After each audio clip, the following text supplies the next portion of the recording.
Welcome back to Aliyah Yomi. Today we are going to be learning Bechukosai Shishi, the sixth Aliyah in Parshas Bechukosai. Our Aliyah is 7 psukim long, running from Perek Chav Zayin, Pasuk Chav Beis to Chav Ches.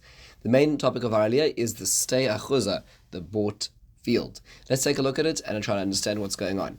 We're told that if a person is dedicating, we're in the section now of dedicating things to the Beis Hamikdash, a person dedicates a field that they bought. Not a stei achuza, which is a field which is inherited, but a field that they acquired. They make it kodesh, they make it holy to Hashem. Then the assessment is done for the amount of years left to the Yovel, much like the stei achuza. However, on the day, the year of the Yovel, the field will return to the person who it originated from.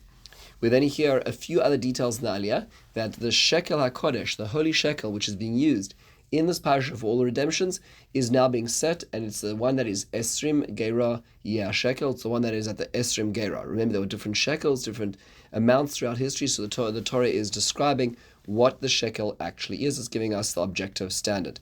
We then hear Ach B'chor Asher Yevuchar LaHashem, if there is a firstborn which belongs to Hashem.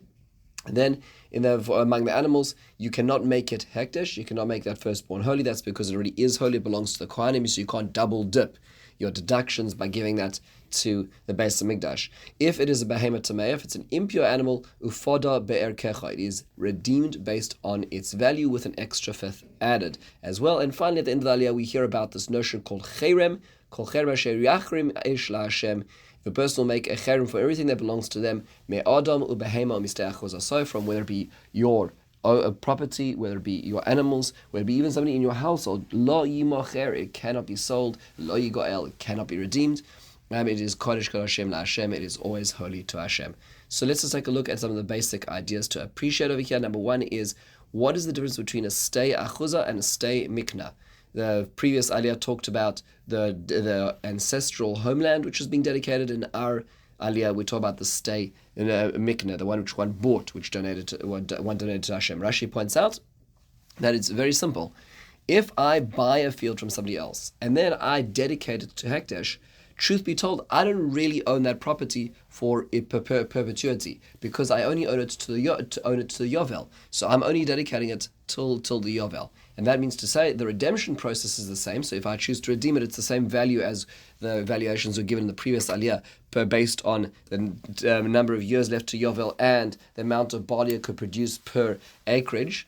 However, what is different is that if the Yovel arrives and has not been redeemed, it will go back not to me, the seller, but to the person I bought it from originally, the one who owned the land as well. And that's as opposed to a stei achuza, a ancestral land, which if not redeemed goes to the Kohanim. Why in this case you'll notice there is no chomesh when redeeming a stei mikneh, a field which was bought? One does not add an extra fifth onto it. Rav Hirsch points out because that this field that was bought, you don't really own. You only own the amount of harvests until the Yovel. So when you're dedicating, it's not as if you really are giving the territory, the actual land itself, to the Beis Hamikdash. That being the case, the redemption process is also going to be simpler and therefore does not require an extra additional chomesh, as opposed to if I'm dedicating my own ancestral territory. Rav Soloveitchik points out that you notice something very important over here, and that is that there is a very deep connection, a deep standing connection between a person and their stei achuza, their ancestral territory, as opposed to a stei mikneh. A stei mikneh is something which I buy, I dedicate it to hekdesh. It's a limited loan to me in a certain sense. It's a limited lease.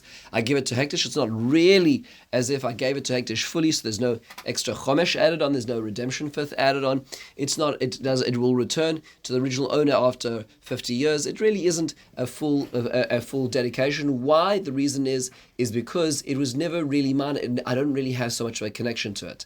However, when it comes to a stei achuza, something which is my ancestral land, it belongs to our family, it's my context, I have a responsibility to redeem that. I have the expectation that I need to spend money and I need to pay extra in order to get it back, because psychologically, it's not easy to part with it. It belongs to who I am. This is why it is, if you go to Melachim Aleph, Perek Chav Aleph, the whole very sad story of the vineyard of Navos in Israel. Navos was the next door neighbor to the king's palace, Achav and Izebel. Izebel decided she wanted to annex his farm, so she asked her husband to or she made her husband go and beg for it and tried to buy it. He refused to buy it, and so therefore she set up a pretext and false charges, got Navos killed, and reacquisitioned his land. The reason he wouldn't part with it is because he says it is it belongs to my fathers. He's not willing to part with it because our land, where we come from, our sense of being is deeply connected to that experience itself. And that's really what it comes down to. If we transpose that upwards, HaKadosh Baruch Hu calls Bnei Yisrael his nachla, his inheritance. Hashem not only will not let the land of Israel, but also the land of Israel, Hashem is deeply connected and will always redeem us, even in times of trouble as well. Just another question towards the end of the Aliyah, what is the case of dedicating a behema tamei, an impure animal? So Ibn Ezra says enigmatically that it refers to, like the previous pasuk, which was talking about dedicating or not dedicating a firstborn. This is if a person will dedicate their firstborn donkey, which also has a degree of holiness which is redeemed upon a seh, on a lamb. In this case, it's referring to giving that lamb and redeeming the value of the donkey as well. However, Rashi says that's clearly not what's going on over here. You can't dedicate an impure animal. It's not referring to a bechor.